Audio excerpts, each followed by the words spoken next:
Hi மக்களே, மணி 2:15 ஆகுது. எனக்கு தூக்கம் வரல. இப்போ நான் குட் நைட் சொல்லவா குட் மார்னிங் சொல்லவான்னு எனக்கு தெரியல.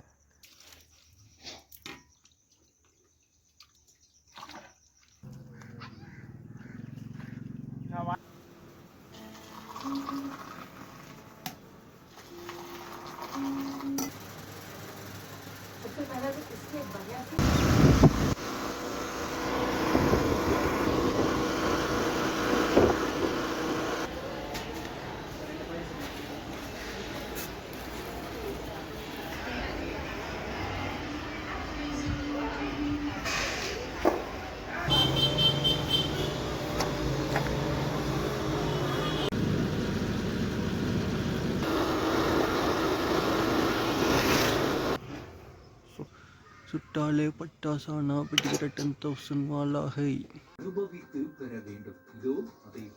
ஒரு மனுஷன் வாழ்கிறதுக்கு வேலை, உணவு, உடை, இருப்பிடம், துணை, இந்த 5 ரொம்ப முக்கியம். நீங்கள் பிடிச்ச வேலையை பார்க்கலாம், பிடிக்காத வேலையை பார்க்கலாம். ஆனால் நீங்கள் உயிரோடு இருக்கிறீங்க. நம்ம உயிரோடு இருக்கிறது தான் முக்கியம். அதுக்கு இந்த 5 விஷயத்தை அமைச்சுக்குங்க. ஓகே மக்களே, பாய், குட் நைட்.